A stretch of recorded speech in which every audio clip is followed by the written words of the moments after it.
With these words, I am concluding, sir.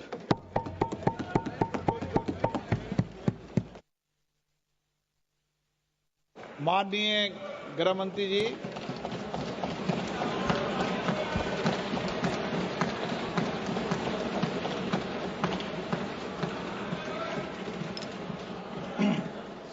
माननीय अध्यक्ष जी, आज जो मेरे साथी मंत्री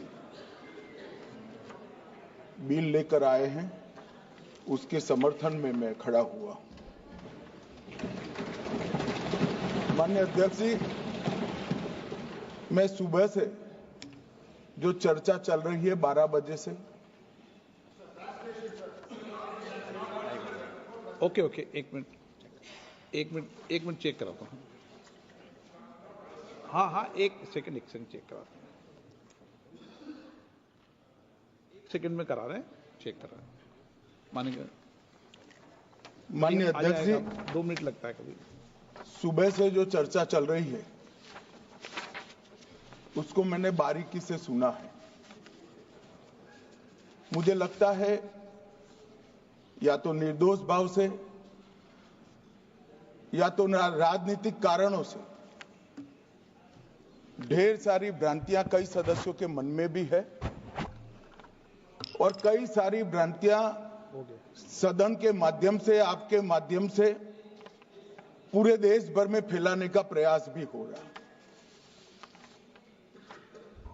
बिल पर चर्चा का जवाब तो माननीय रिज्जू साहब देंगे।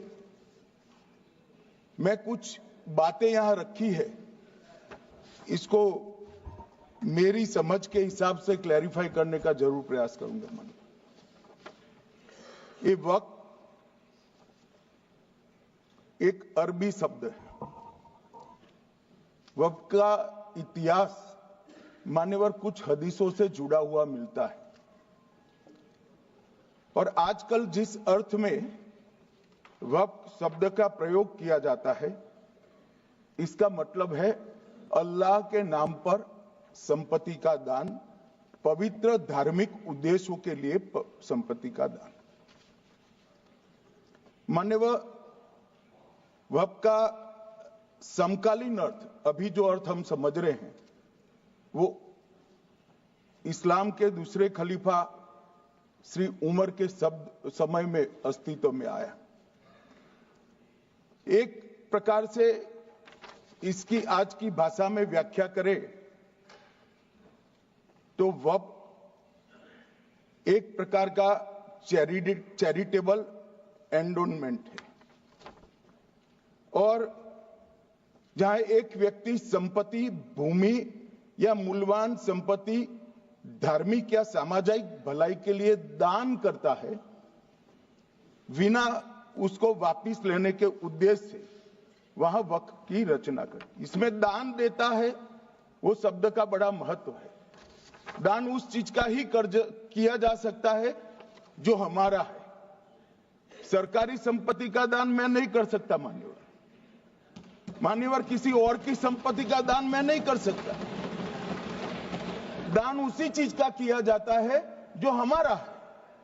मान्यवर, इसी विषय पर ये सारा जो बहस चल रहा है भारत का जहां तक सवाल है, दिल्ली में सल्तनत काल के प्रारंभ में मुइज़्ज़ुद्दीन घोरी के समय पर पहली बार वक्फ अस्तित्व में आया।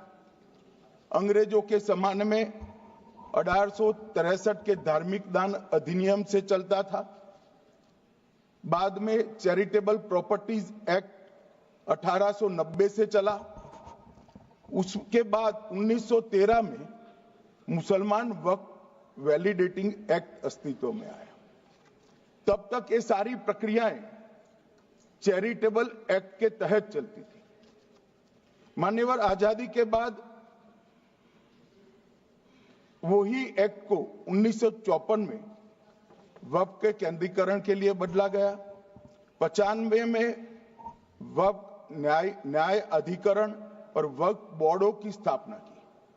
अब ध्यान से सुनिएगा मान्यवर, वक्फ परिषद और वक्फ बोर्ड ये 1995 से आए। ये पूरा झगड़ा जो चल रहा है, आपने नॉन हिंदू को रख दिया और नॉन मुस्लिम को रख दिया, गैर मुस्लिम को रखा। वो झगड़ा वक्फ में दखल करने का है।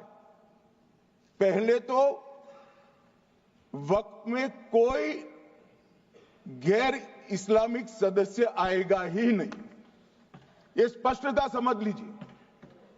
ना मुतवल्ली गैर इस्लामिक होगा, ना वाकिफ गैर इस्लामिक होगा। मान्यवर, वहां कोई प्रोविजन नहीं है। जो धार्मिक संस्थाओं का संचालन करते हैं उसमें कोई गैर मुस्लिम व्यक्ति रखने का प्रावधान किया भी नहीं है, हम करना भी नहीं चाहते हैं मान्यवर। इसलिए जो बड़े बड़े भाषण करते हैं कि समानता का अधिकार चला गया, दो धर्मों के बीच में समानता नहीं रही, मुसलमानों के धार्मिक अधिकारों के बीच में दखल खड़ी हो जाएगी, कुछ नहीं होने वाला मान्यवर। इस दृष्टि से देखें तो 1995 तक वक्फ की काउंसिल और वक्फ बोर्ड था ही नहीं, वो तो 95 से आया।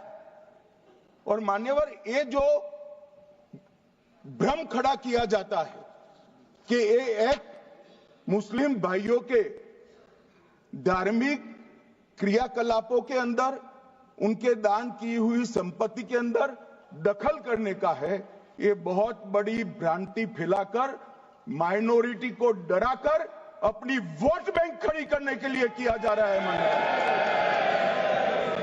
मान्यवर। कहां पर गैर मुस्लिम सदस्य रखे जाएंगे? परिषद में और वक्फ बोर्ड में। उसका काम क्या है? उनका काम धार्मिक क्रियाकलापों को कुछ चलाने का नहीं है। वो शुद्ध रूप से वक्फ का जो कानून, दान के लिए किसी ने दी हुई संपत्ति, उसका एडमिनिस्ट्रेशन अच्छे से चल रहा है नहीं चल रहा है, कानून के हिसाब से चल रहा है नहीं चल रहा है, या तो दान जिस चीज के लिए दिया गया, इस्लाम धर्म के लिए दिया गया, गरीबों के भोजन के लिए दिया गया, गरीबों के उद्धार के लिए, वो उद्देश्य के लिए इसका उपयोग हो रहा है नहीं हो रहा है, इसका नियमन करने का काम है मान्यवर। अब मैं इसको मान्यवर बाकी सारे धर्मों के साथ कंपैरिजन करते हैं और कहते हैं दखल किया है। मैं उसको स्पष्ट करना चाहता हूं। मान्यवर, वक्फ जो है वो हमारे यहां ट्रस्ट एक्ट है, इसमें ट्रस्ट है। तो ट्रस्ट के अंदर जो ट्रस्ट को बनाते हैं वो ट्रस्टी होते हैं और एक मैनेजिंग ट्रस्टी होते हैं। वक्फ में वाकिफ होता है, वक्फ होता है और मुतवल्ली होता है। ये सारे इस्लाम के अनुयायी हैं।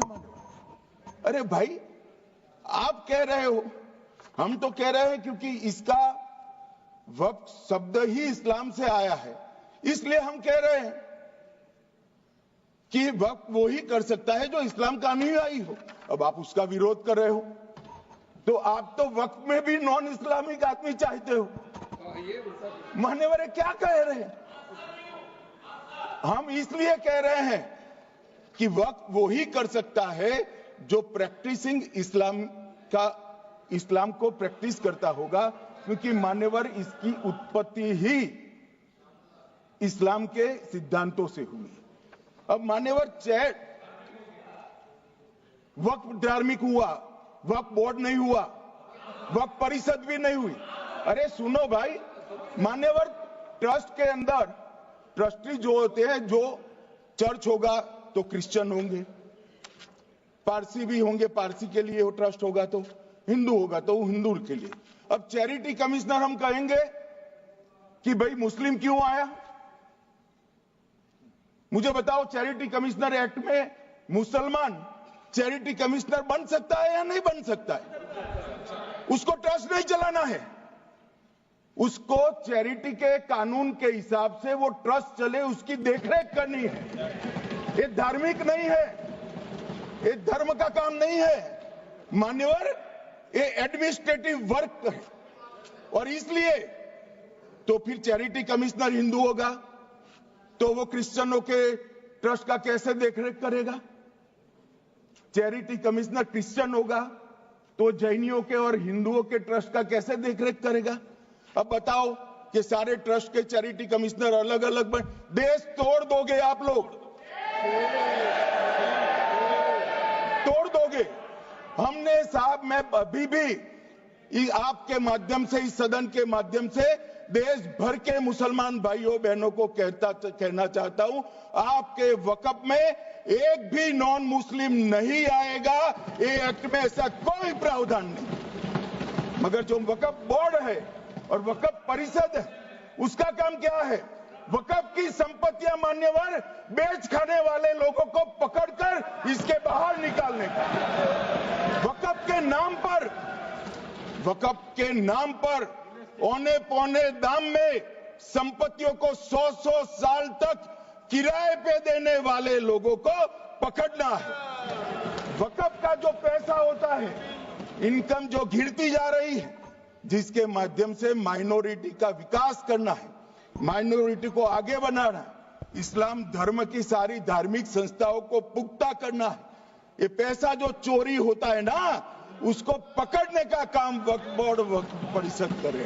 और मान्यवर, वो चाहते हैं कि इनके राज में जो मिलीभगत चली वो चलती रहे। ये नहीं चलेगी, ये नहीं चलेगी। और मान्यवर, मैं आज आपको बताना चाहता हूं क्या स्थिति हुई है। मान्यवर, सबने कहा, रिपीटेशन भी होगा, परंतु मैं कहना चाहता हूं मान्यवर कि वक्फ के 2013 में जो अमेंडमेंट्स आए, अब बिल किरण भाई का है, मगर मैं कह सकता हूं कि वक्फ का 2013 का अमेंडमेंट न किया होता तो ये बिल लाने की शायद जरूरत न पड़ती।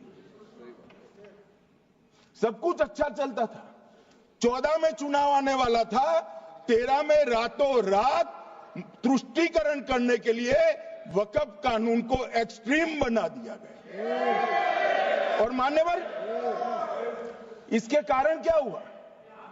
इसके कारण दिल्ली लुटियन की 123 वीवीआईपी संपत्ति कांग्रेस सरकार ने जब चुनाव मुहाने पर थे, 25 दिन दूर था, वक्फ को देने का काम कर दिया। दिल्ली वक्फ बोर्ड ने उत्तरी रेलवे की भूमि वक्फ के नाम घोषित कर दी। हिमाचल में वक्फ की संपत्ति बताकर उस पर अवैध मस्जिद बनाने का काम किया। 250 हेक्टेयर क्षेत्रफल वाले 12 गांव पर वक्फ का स्वामित्व हो गया तब तमिलनाडु में।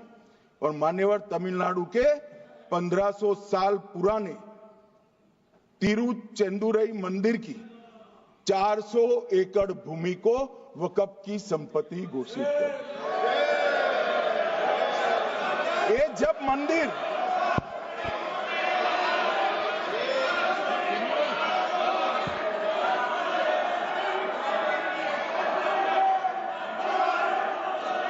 आपको मौका मिले जब अपनी बात कह देना, प्लीज बैठिए। मान्यवर, कर्नाटक की, आपको मौका मिले जब अपनी बात कह देना। आप भी बहुत मिसलीड करते हैं, बैठिए। गृह मंत्री जी। मान्यवर, कर्नाटक की मणिपट्टी समिति का रिपोर्ट में पढ़ रहा हूं, इसमें मेरा कुछ नहीं है, खड़े मत हो जाना। ये मणिपट्टी समिति का रिपोर्ट है। 29,000 एकड़ भूमि वक्फ की बिजनेस के उपयोग के लिए किराए पर दे दी। मान्यवर, 2001 से 12 के बीच 2 लाख करोड़ की वक्फ की संपत्ति निजी संस्थानों को हस्तांतरित कर दी 100 साल की लीज पर। मान्यवर, बेंगलुरु में उच्च न्यायालय में बीच में पढ़ना पड़ा, 602 एकड़ भूमि को जब्त करने से रोकना पड़ा। विजयपुर कर्नाटक के होनवाड़ गांव की 1500 एकड़ भूमि पर दावा कर उसको विवाद में डाला और 500 करोड़ की संपत्ति जिस भूमि का मूल्य है, वहां 5 स्टार होटल को महीने 12,000 रुपए के किराए से दे दिया। अब मान्यवर ये कहते हैं कि इसका हिसाब किताब न करो, इसकी देखरेख न करो। भाई ये पैसा जो है देश के गरीब मुसलमान का है, ये गन्ना सोटों की चोरी के लिए नहीं, ये इसको रोकने के लिए। और इनके जो ठेकेदार बैठे हैं मान्यवर, ये यहां गरज गरज कर बोलते हैं, खुद तो समझे बगैर बोलते हैं, कुछ समझ कर बोलते हैं। उनको लगता है कि इससे हम जीत जाएंगे। मान्यवर, कर्नाटक में दत्तापीठ के मंदिर पर क्लेम किया, तालीपरंबा 75 साल पुराने एक दावे के आधार पर 600 एकड़ जमीन का दावा किया और ईसाई समुदाय की भी ढेर सारी जमीनों पर कब्जा कर लिया गया। मान्यवर, आज देश के कई गणमान्य चर्च और चर्च के समूह वक्फ बिल का समर्थन कर रहे हैं। उनको लगता है कि इसका विरोध कर हम मुस्लिम भाइयों की सिंपैथी जीतकर अपनी वोट बैंक पक्का करेंगे। उसमें कोई फायदा नहीं होगा अखिलेश, इसलिए कि 4 साल में मुस्लिम भाइयों को मालूम पड़ जाएगा कि कानून तो उनके फायदे में है। और इसके साथ ये दक्षिण के सारे जो सांसद बोल रहे हैं, अपनी अपनी कॉन्स्टिट्यूएंसी में सारे चर्च को मान्यवर नाराज कर रहे हैं, उनको पता नहीं, सारे चर्च को नाराज कर रहे हैं। सारे चर्च ने रिजोल्व किया है कि हम खिलाफ इसका हम समर्थन करते हैं। मान्यवर, तेलंगाना में 66,000 करोड़ की 1700 एकड़ जमीन पर दावा कर दिया। असम में मोरीगांव जिले की 134 एकड़ भूमि पर दावा हुआ। बिहार का मैं लालू जी के कोर्ट के साथ बाद में बताता हूं। गुरुद्वारा से संबंधित हरियाणा की 14 मरला भूमि को वक्फ को सौंप दिया। और मान्यवर, प्रयागराज में चंद्रशेखर आजाद पार्क को भी वक्फ घोषित किया। और मान्यवर, महाराष्ट्र के वडानगे गांव में महादेव की मंदिर पर दावा किया और बीड में कंकलेश्वर मंदिर की 12 एकड़ जमीन वक्फ बोर्ड ने जबरन ले ली। मान्यवर, ये सब जब जो चल रहा है, इसमें आज भी मैं स्पष्ट करना चाहता हूं, वक्फ जो कि मुस्लिम भाइयों की धार्मिक क्रियाकलाप और उनके बनाए हुए दान से ट्रस्ट है, उसमें सरकार कोई दखल करना नहीं चाहती है। मुतवल्ली भी उनका होगा, वाकिफ भी उनका होगा, वक्फ भी उनका होगा। परंतु वक्फ की संपत्ति, इसका रख रखाव ठीक से हो रहा है नहीं। वक्फ का संचालन कानून के हिसाब से हो रहा है, निजी उपयोग के हिसाब से। सैकड़ों साल पहले किसी बादशाह ने दान किया, हमारी भाषा में कहो तो धर्मादा किया। अब इसकी संपत्ति को आप 12,000 रुपये में 5 सितारा होटल बनाने के लिए दे देते हो, ये उचित है क्या? भाई वो पैसा गरीब मुसलमान के कल्याण के लिए करिए, तलाकशुदा महिलाओं के कल्याण के लिए करिए, जो अनाथ बच्चे हैं उसके कल्याण के लिए करिए। मान्यवर, ये करने की जगह बेरोजगार मुसलमान युवाओं के लिए स्किलिंग का काम करिए। लाखों करोड़ों रुपए की भूमि मान्यवर, और इनकम 126 करोड़ रुपया। रेलवे की जितनी जमीन है, जिसमें हजारों करोड़ लाखों करोड़ का रेलवे का कारोबार चलता है, इतनी भूमि वक्फ के पास है और इनकम 126 करोड़ रुपए। मान्यवर कहते हैं कि इनकम का क्या उद्देश्य है?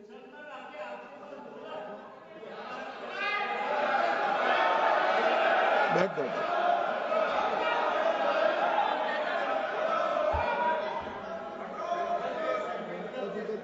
मान्यवर, मैं दादा की टेंशन समझ रहा हूं, ये बंगाल के मुसलमान भी सुन रहे हैं, तो उनको टेंशन होना स्वाभाविक है। मान्यवर, लालू प्रसाद जी, आज आरजेडी के सारे सदस्य बोले, जब 2013 का अमेंडमेंट आया, मैं लालू जी का तो पूरा पढ़ना चाहता हूं, बाकी सदस्यों का सिर्फ टोकन पढ़ूंगा। लालू जी ने क्या कहा? मैडम, सरकार जो यह संशोधन विधेयक पेश किया है, सरकार की पहल का हम स्वागत करते हैं। शाहनवाज हुसैन जी और अन्य माननीय सदस्यों ने अपनी बातों को यहां रखा, मैं उसका समर्थन करता हूं। आप देखिए, सारी जमीनें हड़प ली गई है, चाहे सरकारी हो या गैर सरकारी। वक्फ बोर्ड में जो काम करने वाले लोग हैं, उनके द्वारा सारी प्राइम लैंड को बेच दिया गया है। पटना में ही डाक बंगले की जितनी प्रॉपर्टी थी, सब पर अपार्टमेंट बन गए। इस तरह की काफी लूट खसोट हुई है। हम संशोधन विधेयक तो आपको अंत में लाए हैं, समर्थन करते हैं, लेकिन मैं चाहता हूं कि भविष्य में आप कड़ा कानून लाइए और ये जो चोरी करने वाले लोग हो, उनको जेल की सलाखों के पीछे। अब साहब, लालू प्रसाद की इच्छा इन्होंने तो पूरी नहीं की, नरेंद्र मोदी जी ने पूरी कर दी। ये लालू जी ने कहा था, एक कड़ा कानून लाइए। मान्यवर शरीफुद्दीन शरीफ, उन्होंने कहा, मंत्री जी समझते हैं कि शायद इससे मुसलमानों का वोट मिल जाएगा, लिहाजा मुसलमान लोगों ने भी खुद ही तबाही मचाई है, इसलिए मैं गुजारिश करूंगा कि इसके लिए आप सख्त कानून बनाइए, उनके हाथों में हथकड़ियां पहनाइए और जो उनके कब्जे किए हैं वो जमीनों बेचकर गरीब और तलाकशुदा मुस्लिम बहनों का कल्याण करिए। इसके बाद श्री हमीदुल्लाह सैयद लक्षद्वीप से थे, उनका भी इसी टोन का भाषण है। और मान्यवर, मैं आज की बात नहीं कर रहा हूं, 2013 का जो बिल कांग्रेस पार्टी लेकर आई, इसके विरोध में इनके समर्थकों ने जो कहा था, मान्यवर ये है। और क्या होगा भाई इससे? पारदर्शी ऑडिट होगी, आज ऑडिट ही नहीं हो रही। रिपोर्ट ऑनलाइन जमा करने की सिस्टम नहीं है, वो होगी। रिपोर्ट देनी पड़ेगी, बैलेंस शीट जमा करनी पड़ेगी, ऑडिट होगी, कैग के रिटायर्ड ऑफिसर ऑडिट करेंगे और मान्यवर पारदर्शिता आएगी। इससे क्यों डरना चाहिए किसी को? पारदर्शिता से क्यों? और वक्फ बोर्ड और वक्फ परिषद, इसका कोई ऑर्डर हम ऐसा नहीं लिख रहे हैं कि कोर्ट में नहीं जा सकते। आपने तो कर दिया था कि एक ऑर्डर को कोई कोर्ट में चैलेंज ही नहीं कर सकता। पूरा संविधान वहां समाप्त कर दिया मान्यवर। और मान्यवर, हम तो इसको कहते हैं कि कोई भी चैलेंज कर सकता है कायदे की अदालत में। इस देश में संविधान का राज है, ग्रीवेंसेस जिसका भी हो कोर्ट में जा सकता है। 2013 में जिसकी भूमि हड़पी, इसके ग्रीवेंसेस को भी कोर्ट के फोरम से बाहर करने का पाप एक कांग्रेस पार्टी ने किया। मान्यवर, एक अफवाह और फैला रहे, रिट्रोस्पेक्टिव इफेक्ट से आ रहा है। मैं स्पष्ट कर देना चाहता हूं, इस सदन में बोलने के वक्त जिम्मेदारी के साथ बोलना चाहिए। अगर ये कानून का पहला पेज और तीसरी तक धाराएं भी पड़ी होती तो इसमें स्पष्ट लिखा है, ये कानून का अमल जिस दिन पारित होने के बाद भारत सरकार नोटिफिकेशन बाहर निकालेगी, उस दिन के बाद होगा। मतलब रिट्रोस्पेक्टिव इफेक्ट नहीं है, मगर मुस्लिम भाइयों को डराया जा रहा है कि रिट्रोस्पेक्टिव इफेक्ट से आएगा। मान्यवर, ये कह रहे कलेक्टर क्यों रखा है? मुझे एक बात बताओ भाई, जो बता सकते हैं। अगर किसी मंदिर के लिए जमीन खरीदनी है तो जमीन की मालिकी किसकी है, वो हमारे देश में कौन तय करता है? सबको मालूम है, कलेक्टर करता है सर, रेवेन्यू ऑफिसर वही है। तो अगर वक्फ की भूमि जो वक्फ कर रहा है उसकी है या नहीं है, इसकी जांच कलेक्टर करे तो इसमें आपत्ति क्या है? वक्फ तो दान है भाई, और दान अपनी संपत्ति का किया जा सकता है, किसी और की संपत्ति का नहीं किया जा सकता। गांव में कोई बेचारा अमेरिका गया है 4 महीने पढ़ने के लिए, घूमने के लिए, आता है तो कि वक्फ घोषित हो गया। कोई कारोबार करने के लिए दिल्ली आया, आता है तो कि वक्फ घोषित हो गया। अरे ऐसे नहीं होता भाई, कलेक्टर को पूछना पड़ेगा सरकारी संपत्ति है या नहीं है, इसकी जांच करनी चाहिए या नहीं करनी चाहिए। ढेर सारे मंदिर बनते हैं, बने भी है, बनेंगे भी। ढेर सारे चर्च बने हैं, गुरुद्वारे बने हैं, सरकारी संपत्ति पर बन सकते हैं क्या? नहीं बन सकते मान्यवर। जहां वक्फ की घोषणा होती है वो भूमि सरकारी है या नहीं है वो सत्यापित करना ही चाहिए और कलेक्टर के अलावे इसको कोई सत्यापित नहीं। मान्यवर, इन्होंने मैंने पहले भी बताया मान्यवर, कोर्ट को भी रास्ते से निकाल दिया। मैं बाद में बात करता हूं मान्यवर, ये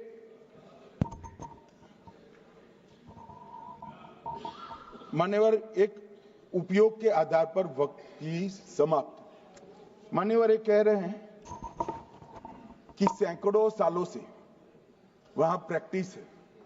अब वो तो वक्फ रजिस्टर हो गया, आपने घोषित कर दिया, वक्फ में रजिस्टर भी हो गए, अब इसका सवाल नहीं है। मगर सैकड़ों साल की प्रैक्टिस, मुगलों के समय की प्रैक्टिस आज घोषित की जा सकती है क्या?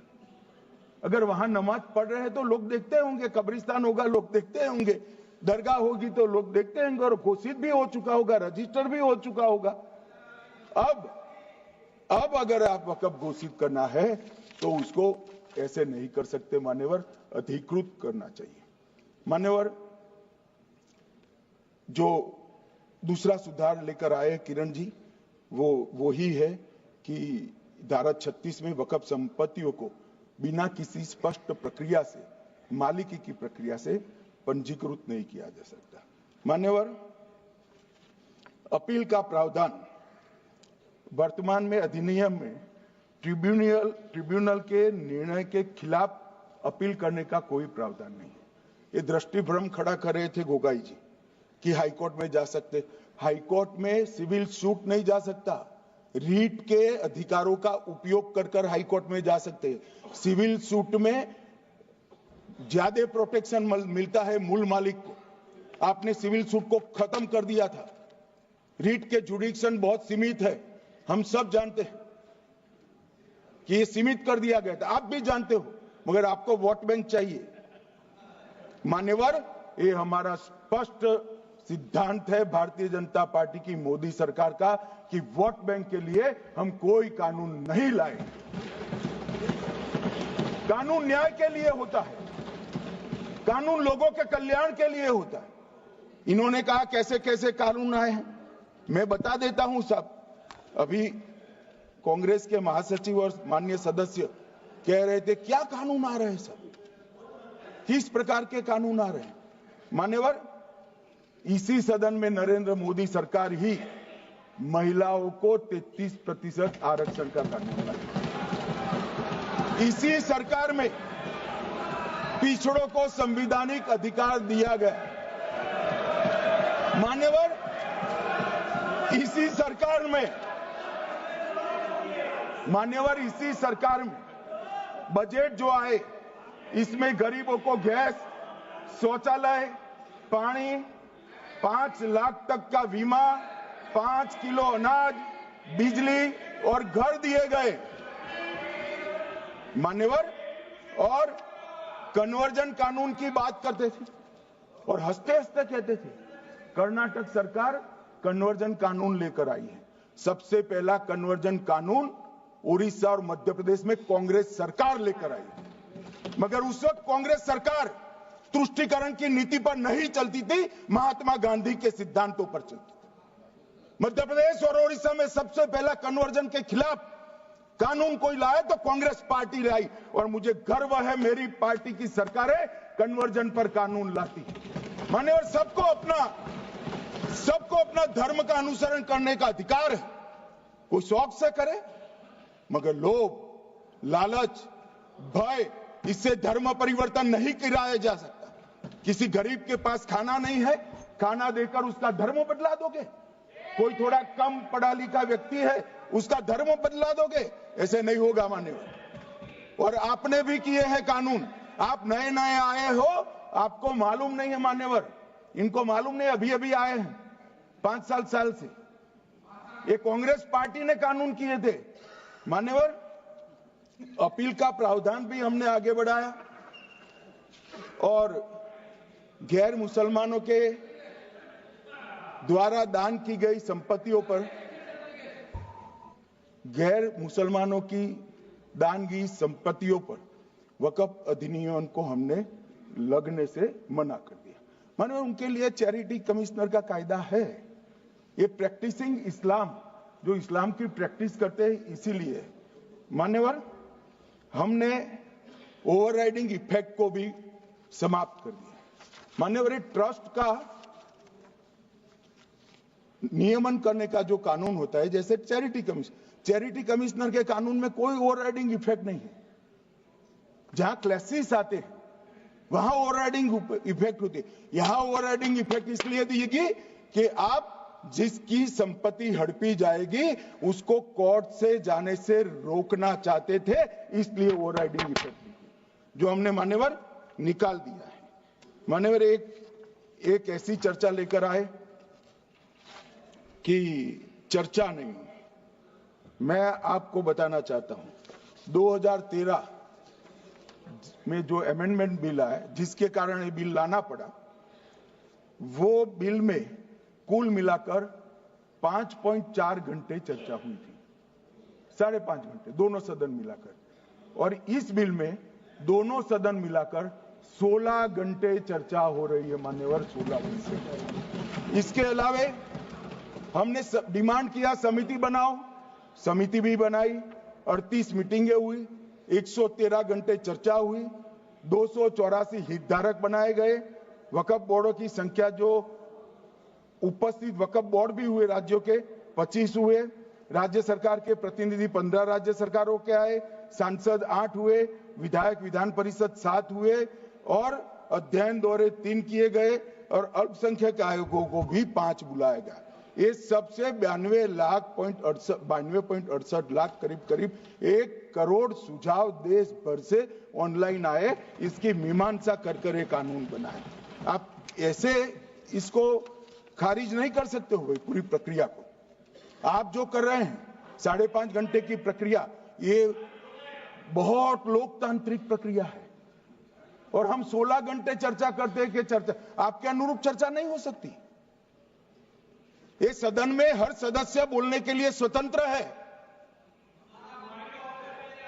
कोई परिवार की यहां चलती नहीं है। ये तो जनता के नुमाइंदे हैं, किसी की कृपा से नहीं आए हैं। मान्यवर, वो जो दिल में है, जो जनता की आवाज है, वो रखेंगे। मान्यवर, एक सदस्य द्वारा कहा गया कि ये मिसलीडिंग है कि पुराने कानून में 2013 के जो अमेंडमेंट्स थे उसमें अपील का प्रोविजन था। अब मैं कहना चाहता हूं 83(9) उसमें अधिकरण द्वारा किए गए किसी भी विनिश्चय का आदेश विरुद्ध, चाहे वो अंतरिम हो या फाइनल, इस पर अपील नहीं हो सकती। इसका मतलब अपील का प्रोविजन आपने रखा ही नहीं था। सिविल न्यायालय, राजस्व कोर्ट और अन्य प्राधिकरण उसके अधिकार क्षेत्र पर भी प्रतिबंध लगा दिएगा और सरकारी अधिसूचना जो बाद में वक्फ बोर्ड और वक्फ परिषद के एडवाइस से होगी, इसको भी कोई चुनौती नहीं दे सकता। मान्यवर, मुझे ये बताओ कि अभी अभी फैशन है संविधान लहराने की। ये संविधान के हिसाब से सरकार का या किसी भी निजी संस्था का कोई भी फैसला मान्यवर कायदे की कोर्ट से बाहर कैसे हो सकता है? कोई भी फैसला हो, ये देश की अदालत वो फैसले तक रुचि नहीं रखेगी। नागरिक ग्रीवेंसेस लेकर कहां जाएंगे? जिसकी भूमि हड़प कर ली गई वो कहां जाएगा? ऐसा नहीं चलेगा। आपकी वोट बैंक के लिए आपने किया था, हम खारिज कर रहे हैं, हम खारिज कर रहे हैं। ऐसा नहीं चलेगा। अदालत में जाइए, जिसको ग्रीवेंसेस है इधर और साइड से, और अदालत न्याय करेगी। न्याय के लिए तो अदालतें बनी हैं। और मान्यवर, यहां एक सदस्य ने कह दिया माइनॉरिटी इस कानून को स्वीकार नहीं करेगी। क्या धमकाना चाहते हो भाई? संसद का कानून है, सबको स्वीकार करना पड़ेगा। स्वीकार नहीं करेंगे मतलब क्या है? कैसे बोल सकते हैं कोई? हम कानून को स्वीकार नहीं करेंगे? ये कानून भारत सरकार का है, हर एक पर बंधन करता होगा और इसको स्वीकार करना पड़ेगा। मान्यवर, ये हमने तो खैर वक्फ को छेड़खानी नहीं की, वक्फ बोर्ड और वक्फ परिषद के अंदर बदलाव किया है, मगर वक्फ के लिए भी क्या क्या जजमेंट आए।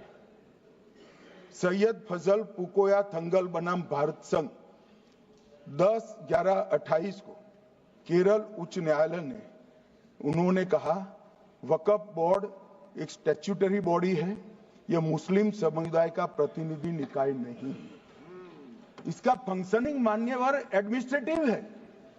धार्मिक क्रियाकलापों को तो वक्फ ने करना है, चाहे कब्रिस्तान हो, चाहे दरगाह हो, चाहे मस्जिद हो, चाहे चैरिटी का काम, वो वक्फ बोर्ड को नहीं करना है भाई। ये केरल हाईकोर्ट ने किया, इलाहाबाद हाईकोर्ट ने भी, उसने तो मुतवल्ली तक भी कहा है, मगर हम मुतवल्ली तो जो धर्म का है वही रखेंगे।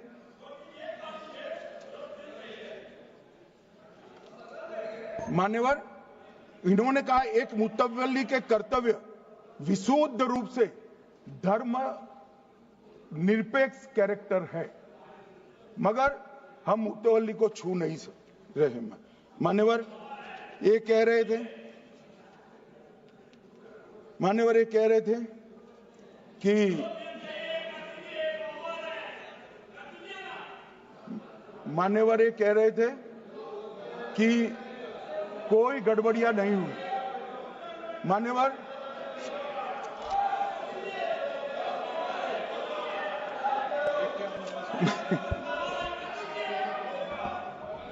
मान्यवर 2013 में अन्यायी कानून आया। भाई करने थोड़ा शांत हो जाइए, ये 26 के कारण डरे हुए और कुछ कारण नहीं। चुनाव जो है ना अक्टूबर में, 25 में जो चुनाव है इसके कारण डरे। मान्यवर भाई बैठ जाओ।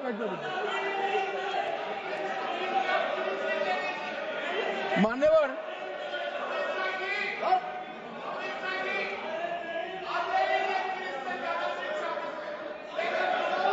बैठ जाओ।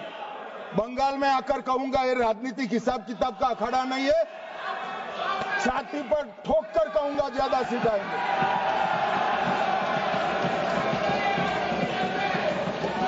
मान्यवर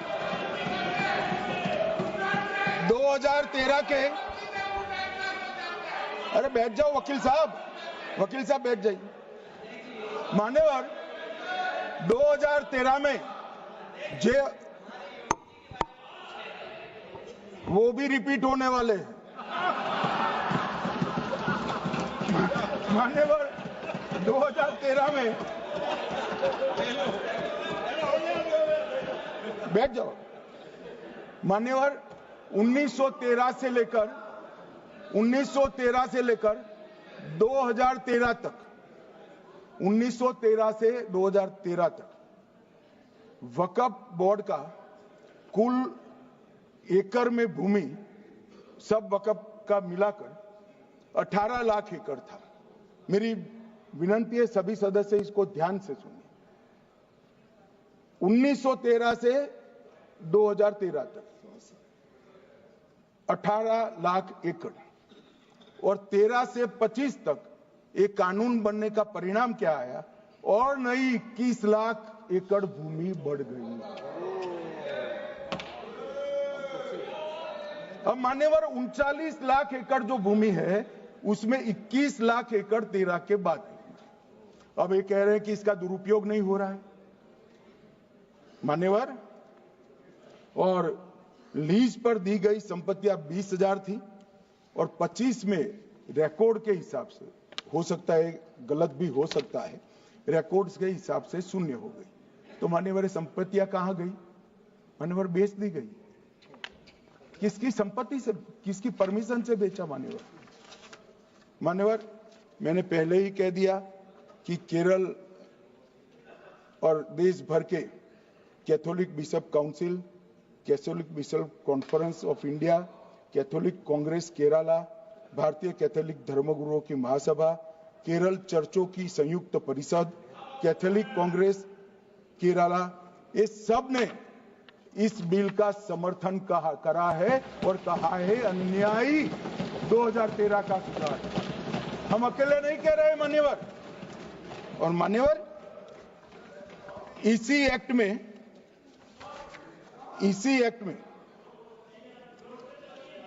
हमने एक बात कही कि जो योगदान था वक्फ बोर्ड का वो 7% से घटाकर 5% कर दिया।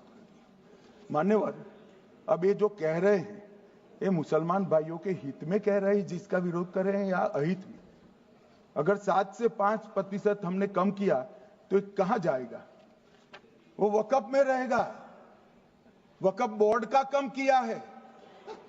जो मस्जिद चल रही है उसको हमने 2% बढ़ाया है। ये उल्टा समझ रहे हैं मान्यवर। ये बिल जमीनों की सुरक्षा प्रदान करेगी मान्यवर। किसी की जमीन अब घोषणा मात्र से वक्फ नहीं बनेगी, उसको प्रोटेक्शन मान्यवर। पुरातत्व विभाग और एएसआई की जमीन को हम सुरक्षा देंगे। आदिवासी भाइयों की शेड्यूल 5 और शेड्यूल 6 की जो जमीन है वो सुरक्षित हो जाएगी। निजी संपत्ति जो आम नागरिकों की है वो भी सुरक्षित हो जाएगी। और वक्फ करने के लिए स्वामित्व को दान तो साहब अपनी संपत्ति का ही कर सकते हैं, गांव की संपत्ति का दान नहीं कर सकते। तो वक्फ निजी संपत्ति से ही स्वामित्व के बगैर नहीं हो पाएगा। इसमें पारदर्शिता लाने के लिए सूचना की प्रक्रिया को दाखिल किया गया है। वक्फ बोर्ड की वक्फ की जो संपत्ति घोषित करने की अधिकार थे उसको समाप्त कर दिए। कलेक्टर से सर्टिफाइड कराना पड़ेगा और नए वक्फ पारदर्शी तरीके से पंजीकृत भी करने पड़ेंगे। रजिस्ट्रेशन के बगैर कोई संस्था नहीं चल सकती। और मुस्लिम ट्रस्ट अब तक के जो है उसको हमने इस जो माफ करना, कई सारे ऐसे मुसलमान भाई हैं जो वक्फ के कानून को अंदर दायरे में आना नहीं चाहते। मुझे मिले थे वोरा समाज वाले, वोरा समाज है, अहमदिया है, कई सारे ऐसे समुदाय हैं, सिया भी है, पसमंदाओं के भी कुछ ट्रस्ट हैं। वो सभी को मैं एक आनंद का समाचार देना चाहता हूं, अब मुसलमान भी ट्रस्ट एक्ट के अंदर अपना ट्रस्ट रजिस्टर करा सकता है। इसके लिए कंपलसरी नहीं है कि वो वक्फ के कानून में भी जाए, चैरिटी कमिश्नर एक्ट के तहत वो करने वाला है। मान्यवर, भूमि के रिकॉर्ड का कार्यालय होगा, समाचार पत्र और क्षेत्रीय भाषाओं में इसकी एडवर्टाइज दी जाएगी। ढेर सारे प्रावधान मान्यवर इसके अंदर किए हैं। महिला, सिया, पसमंदा, वोरा, अहमदिया, उनका हमने समावेश किया ही है। और उन्होंने कहा, मैं सुन रहा था मान्यवर, एक फैशन हो गई। राम जन्मभूमि का मंदिर बनाने की बात आई तो इस देश के अंदर खून की नदियां बह जाएगी, मुसलमान रोड पर आ जाएगा, मुसलमानों का ये हो जाएगा, वो ट्रिपल तलाक, फिर से डर, सीए आया कि मुसलमानों की नागरिकता चली जाएगी। जिन जिन ने भाषण किया है, एक मुसलमान की नागरिकता गई है तो बता दो। मुसलमान भी जानता है। और मैं तो आपके माध्यम से देश के मुसलमानों को अपील करना चाहता हूं मान्यवर, मैंने बहुत झेला है।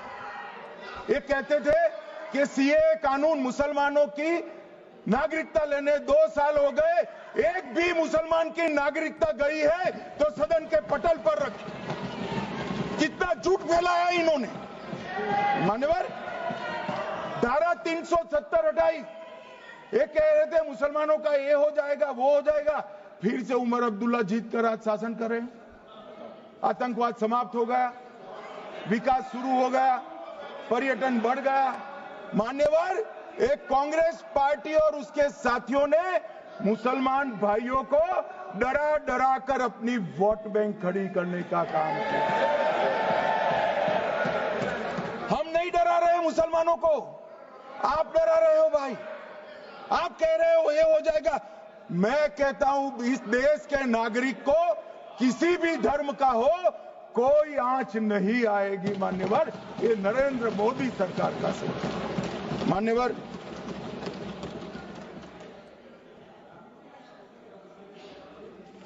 इनको मान्यवर ना पिछड़ों की चिंता है ना मुसलमानों की। ये सालों से जातिवाद और तुष्टीकरण इसके आधार पर काम करते हुए आए हैं और जातिवाद और तुष्टीकरण की राजनीति कर कर अपने परिवार की पॉलिटिक्स को आगे बढ़ाए हैं। मगर 2014 से मान्यवर जातिवाद, तुष्टीकरण और परिवारवाद को एक साथ नरेंद्र मोदी ने समाप्त कर कर विकास की राजनीति इस देश में प्रस्तावित की। पॉलिटिक्स ऑफ परफॉर्मेंस, परफॉर्म करिए और चुनकर आइए। 3 टर्म मोदी जी को चुना है और 3 टर्म भारतीय जनता पार्टी की सरकार रहने वाली है। मेरी बात ठीक कर मान्यवर, अंत में मैं किरण जी को बहुत बहुत बधाई देना चाहता हूं कि बहुत अभ्यास कर कर सारे दूषणों को निकालकर वक्फ कानून को शुद्ध, पारदर्शी और उद्देश्यों को समर्पित बनाने का काम रिज्जू साहब लेकर आए हैं। मैं इसका समर्थन करता हूं। ईटी मोहम्मद बशीर, आप कुछ बोलना चाहते थे? छोड़िए, गृह मंत्री जी ने विषय रख दिया। मेरा नाम सर माननीय वेणुगोपाल जी ने लिया था और सर मैंने बड़ा स्पष्टता से सर कह दिया था। ईटी मोहम्मद बशीर बाद में करो। ईटी मोहम्मद बशीर छोड़िए। ईटी मोहम्मद बशीर